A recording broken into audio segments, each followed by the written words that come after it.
So I'm gonna dive right in. A little bit of background if you guys don't know who I am. My name is Fareed.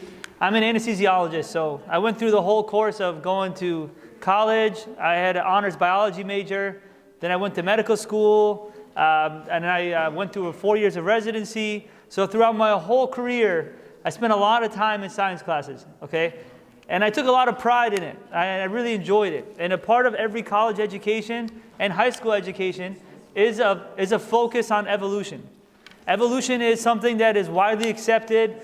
It's almost like if you don't fully buy into evolution, then you're a little bit like off and you're not scientific. So it's almost like if you question it, you almost kind of feel bad. In college, I went to UAlbany. There was about like 400 kids in my evolution class. And I remember every day in the evolution class just how much fun I had, because out of this whole class, I knew what I believed to be the truth, and I would spend every day in that class absorbing as much information as possible. I feel like I read that textbook for fun. And out of the whole class, I was the top student in the whole class. Even though in my heart I was reading this and enjoying God's creation, knowing it's not the way that they spun it. And I want to read us with a Bible verse to start, and then we're going to dive in. But I want to make something clear to us. This is not like a religion versus science debate. Science actually needs to know that there's some universal laws put in place. So actually a lot of the biggest scientists in our whole history were devout theists who knew because there's a God, you could study his creation and learn from it. So a lot of the biggest theories we have on science, gravity, Newton's laws of physics, came from people who knew there's a God, and because there's a God, I can study nature and learn from it. And there has to be some laws governing nature. We're going to read Romans 1, 20 through 21. It says, "For since the creation of the world, God's invisible qualities, his eternal power and divine nature has been clearly seen, being understood from what has been made, so that people are without excuse. For although they knew God, they neither glorified him as God nor gave thanks to him, but their thinking became futile and their foolish hearts were darkened." Basically, I want to point to is just the beauty of nature and creation.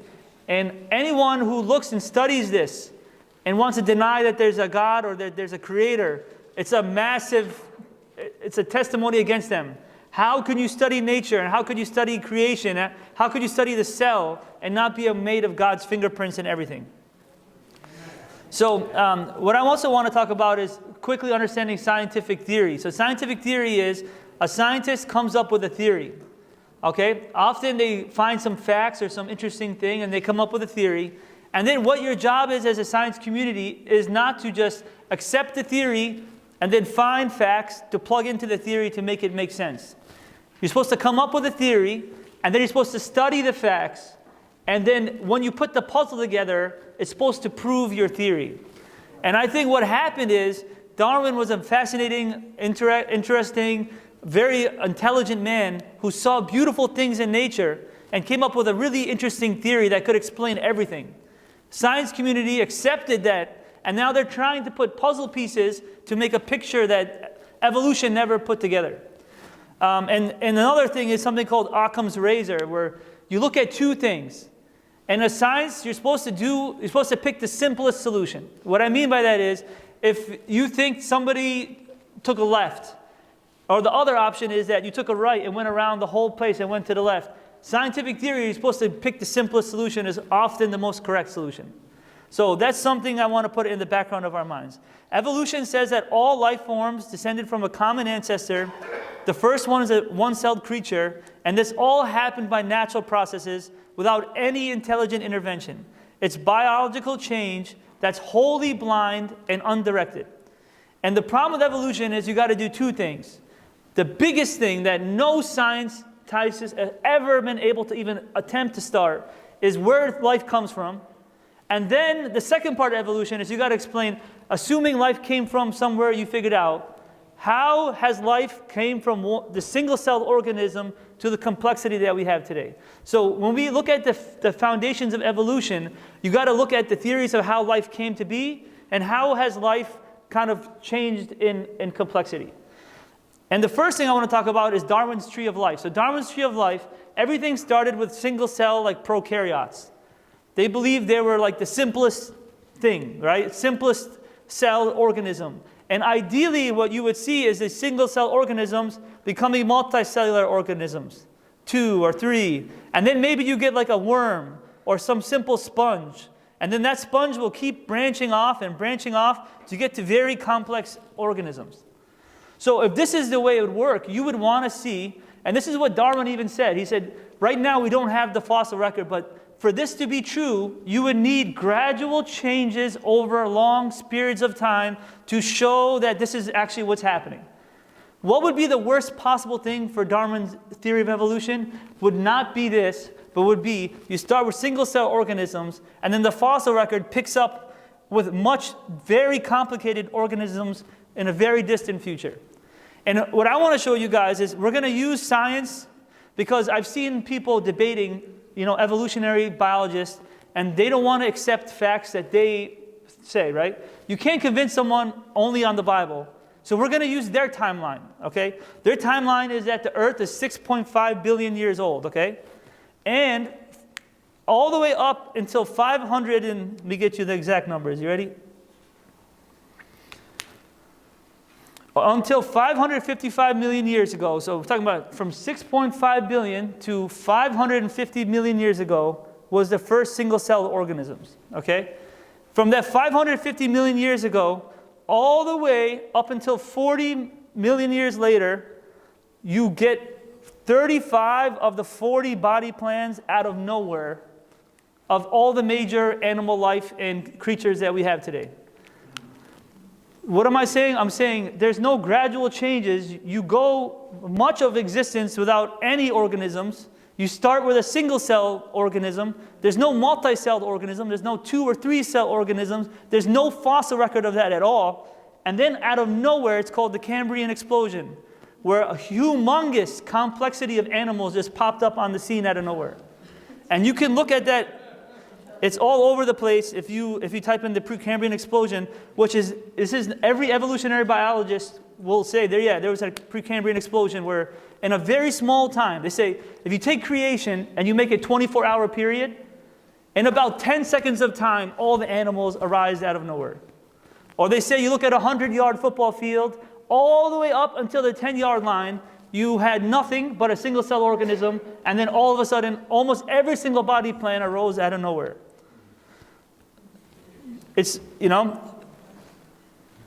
next thing we want to talk about is the inverted cone disparity. So you would want simple organisms becoming more complex organisms. Is that what the fossil record shows? It doesn't show that. It shows extremely complex organisms popping out of nowhere, and instead of them becoming more and more complex, they just become variations of the same organism. So that's called the inverted cone disparity. There's very, very little to none of these intermediate fossils. I had debated multiple of my friends trying to see, okay, find me one, let me go research it.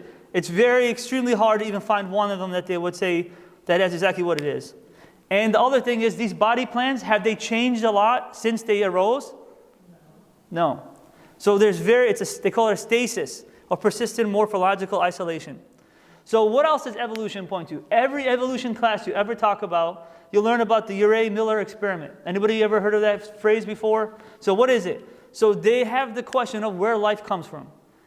Just on the side note, what's the most common theory of where life came from? They'll say it came from aliens, so they pushed the buck down the road. Or they talk about multiverse, that there was millions of these multiverses and somehow life came over here. Again, so where did life come from there then? No scientist has an explanation. The closest explanation came from this experiment. They won the Nobel Peace Prize. What they did is they created an environment of the early Earth, and they said, we're going to take this early Earth and we're going to show you with lightning and electricity how amino acids were formed. So what they did is they took the environment that they had, what they thought was what was in the early Earth, and they shot electricity through it, and they got the precursors of amino acids. It was a groundbreaking discovery.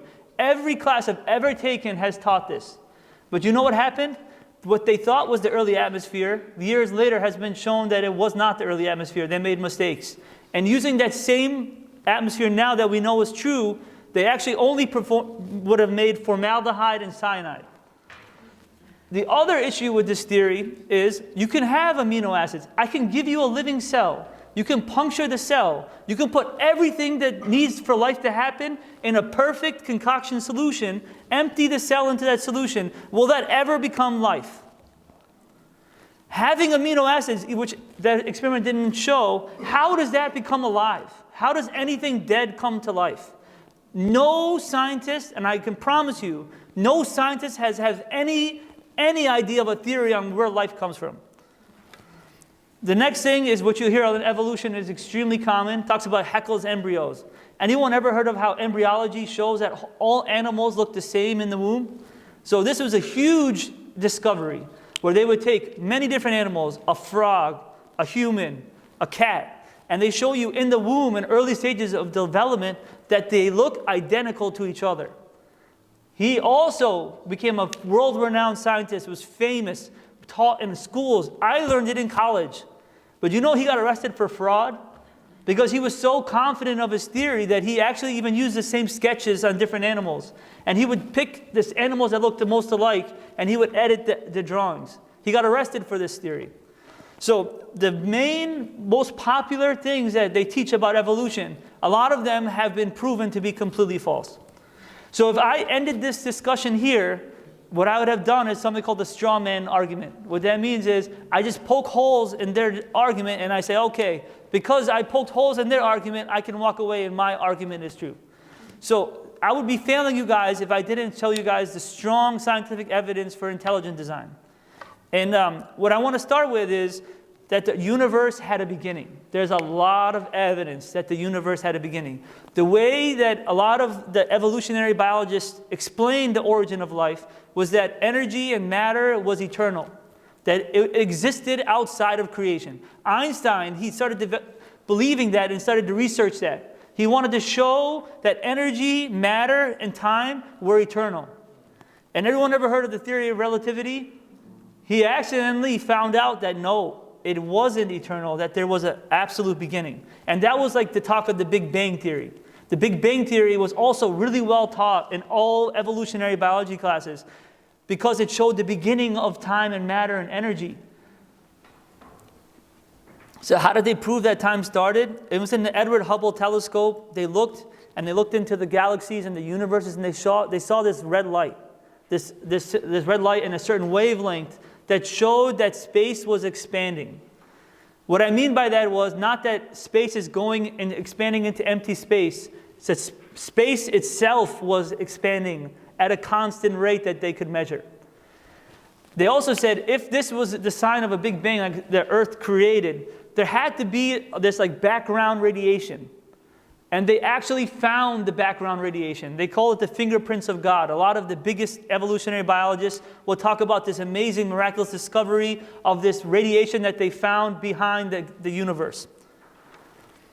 But the crazy part is just how fine-tuned the universe is. So we're saying, the phrase I want to talk to you guys is called the Kalam cosmological argument. That's everything that had a beginning has to have a cause. Okay? The universe had a beginning, so the universe must have a cause. So all science has shown the beginning of time, matter, and energy at a certain point, and that ever since then the universe has been growing. There had to be a cause. The next thing we want to talk about is called the teleological argument. Every design has a designer. The universe has a humongously complex design, so therefore the universe has a designer. It's sound. Interesting thing is, if you have something that's beginning of energy, beginning of time, beginning of matter, what does the cause have to be? The cause has to be self-existent, has to be timeless, non-spatial, immaterial, have to be imaginatively powerful to create the universe out of nothing, has to be supremely intelligent, and has to be personal. Amazing. So what I want to talk about now is why I'm talking about how complex the universe is. There's something called anthropic principles. There are principles and how unlikely it is that Earth to have life. There are about 20, let me see how many there are, 122 I can't even speak right now, anthropic constants. So I'm going to give you guys a list of a couple, and you're going to see how amazing it is. The fact that oxygen is 21% in this atmosphere. What would happen if the oxygen concentration was higher than 21%? There'd be fires burning everywhere. If oxygen was less than 21%, say it was 15%, we wouldn't be able to exist on Earth. The transparency of the atmosphere. If the atmosphere was a tiny bit less transparent, basically we would not be so cold we couldn't exist. And if the atmosphere was more transparent, we'd be bombarded with so much of the sun we would all die. The existence of Jupiter. If Jupiter wasn't the size that it was and in the order it is in our galaxy, do you know what would happen? We would have been covered by comets and we would be dead. Gravity. If gravity, I wrote down the decimal point in the notes, if it was off by 0.0000000000000000001%, our sun would not exist and neither would we. If the universe had expanded at a rate of 1/1,000,000th more slowly than it did, expansions would have stopped and the universe would have collapsed on itself. The velocity of light, even if a slight variation, it's 299,792,458 meters per second. If that was off by like a decimal point, life on Earth would not be possible. If the water vapor levels on Earth was any different, it wouldn't exist. If the rotation of the Earth wasn't exactly 24 hours, basically the temperature differences on Earth would be so much that we wouldn't be able to exist. The degree of axis of the Earth, if it was a point axis degree in either direction, we wouldn't exist. The rate of lightning, how much lightning strikes the Earth. If the rate of lightning had struck the Earth more, we wouldn't be able to exist. The amount of seismic activities. So basically, how many planets do we have found? 10 to the 22nd power. How many atoms are in this whole entire universe? You know how small an atom is? 10 to the 70th. How is the chance of one planet fulfilling all of these constants for us to exist? Is 10 to the 138th power. More than the atoms there are in the universe. Unbelievable. So instead of looking at this and saying, yeah, it's impossible that there's life here, how is it possible that the universe is so finely tuned so that we can all exist? How could life come? They want to believe that time and chance. Chance is the answer when they don't know the answer. Time and chance, time and chance. It's unbelievable. Next thing we want to talk about is the complexity of life in DNA. So when Darwin made the theory of evolution, he imagined that the prokaryote was a blob of tissue, that it was a basic cell, that it had no information. That one single amoeba, the nucleus inside of the amoeba where the DNA is stored, contains over 1,000 complete sets of Encyclopedia Britannica. The DNA, amount of information in the DNA, they say if you take one of our DNA in one of our cells, we have millions of cells in our body, it would stack up. If you took it out, it's 6 feet tall. That's how much is in one cell in our body. So you got to answer the question is, when there's that much information, when have you ever seen anything intelligent with information without somebody who made it? Or an intelligent being behind it? Do you ever walk on the beach and then you see the waves making someone say like, Eric loves Becky? The water, or would you see that written on the beach and you would say, yeah, somebody did that? When you look at DNA and you look at the extent of the information packed into DNA, what is the chance that random things came together over time in 3D formula, somehow made a protein that somehow connected and made a cell? It's unbelievable when you know science and you look at the complexity of things.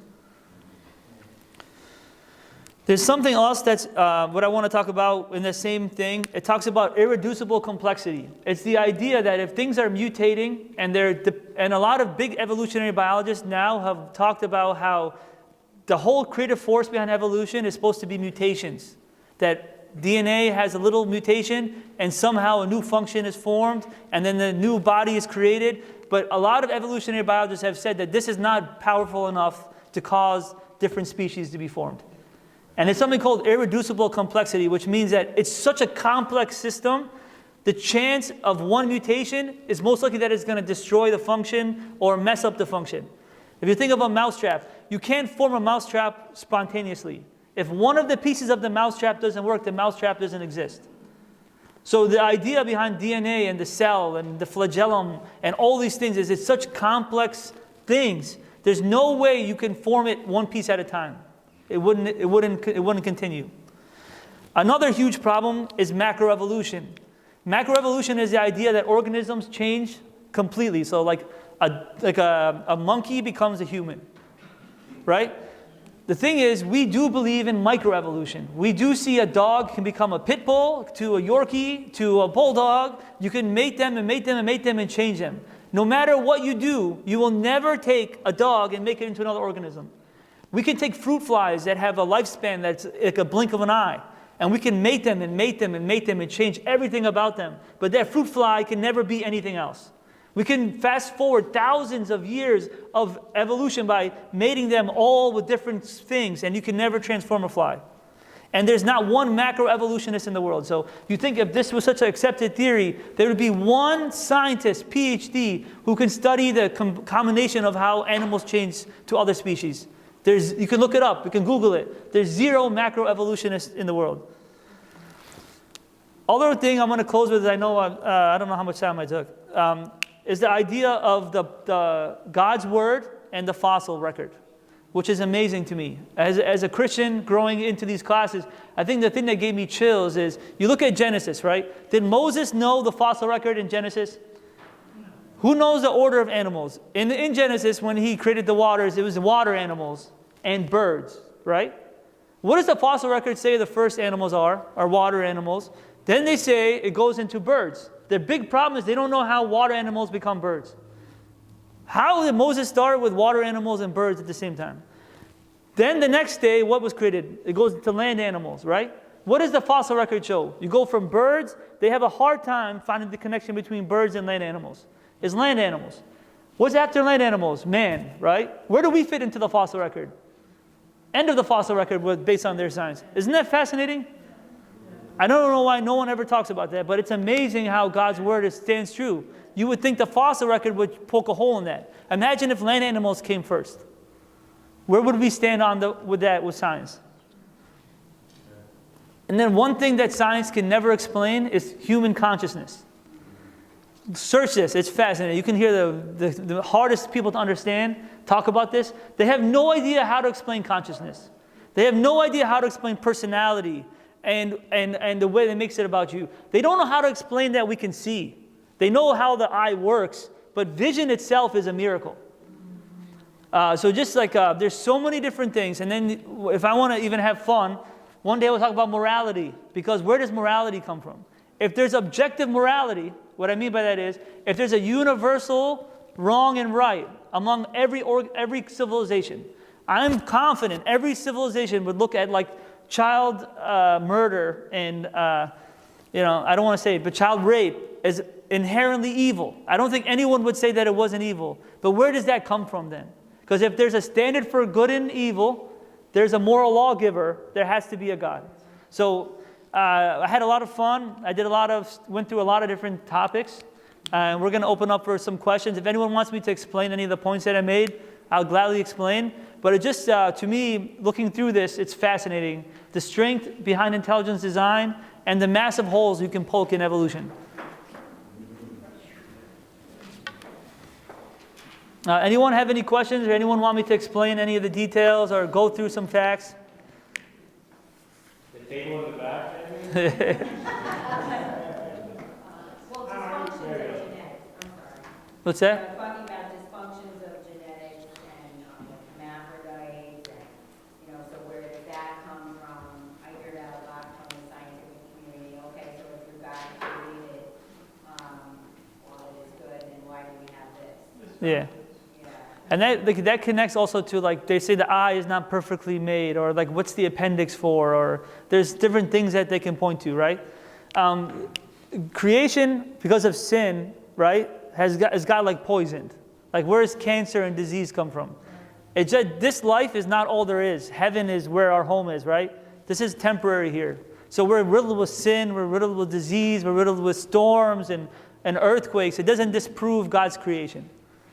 So that would be like my rebuttal to that. It's just sin has corrupted our bodies. I have a bottom line theory. If it's not in the Bible, there's nothing that is in the Bible that can take it away from the Bible. In faith, we believe whatever the Bible says, and the rest of the stuff is illusion. Yeah. And 1 Corinthians says, like, the foolishness of the Bible like stumps the wise people of the world. Our wisdom doesn't make sense to them. But like the fascinating thing is that God creates order and God creates creation. And the more you study science, the more it reveals God's character. So just how detailed, how the universe, the chance of us being existing, and all the different things that are fine-tuned to decimal points that are astronomical, shows you the nature of God, how detail-oriented He is, how personal He is, how powerful He is, how amazing and smart He is.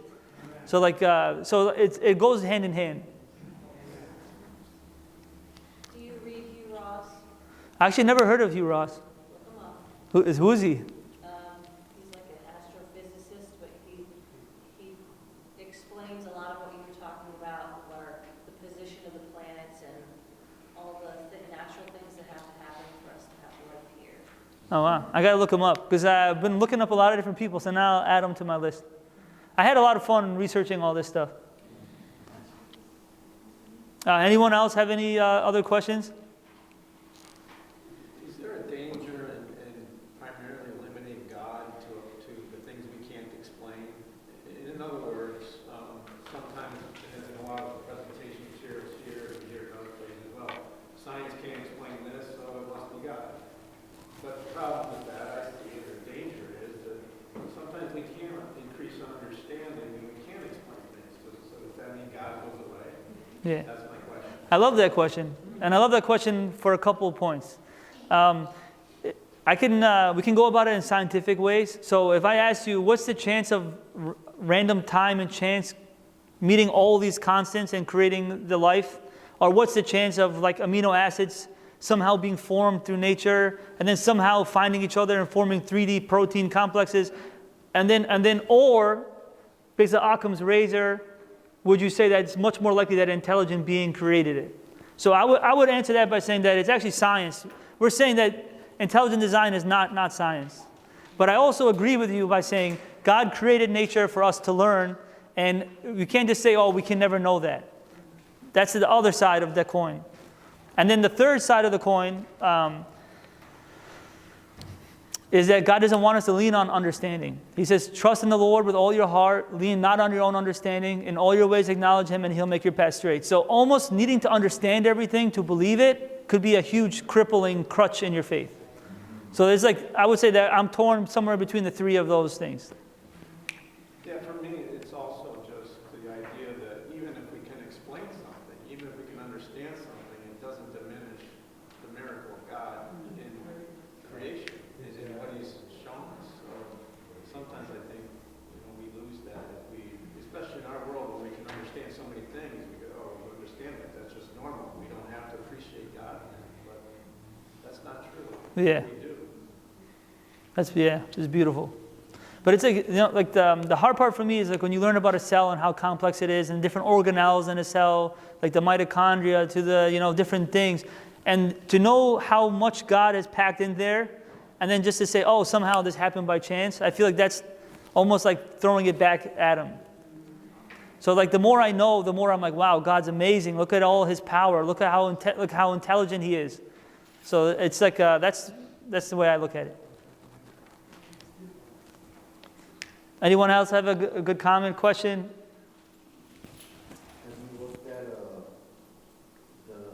you know how DNA is made up of the bases, Yep. base pairs, and they are assigned actually new numbers that can correlate to letters. Before base pairs, adenine, thymine, guanine, cytosine, the letters that they correspond with in Hebrew are the same, are the name Yahweh, YHWH. So it's just cool that that is repeated. YHWH, God's name, is the literal words that make up our DNA. I never even heard that. Yeah, that sounds pretty cool. Yeah, sorry. He was dropping a knowledge bomb. One more point that he reminded me of. How much DNA is in like a single cell organism before the Cambrian explosion? It had like 5,000 DNA base pairs. When the Cambrian explosion happened, they went from like 5,000 DNA base pairs to like 500 millions of DNA base pairs out of nowhere. So it wasn't like it slowly got bigger or it's like a slightly bigger. It's a dramatically more complex organisms that just popped up out of nowhere. So I just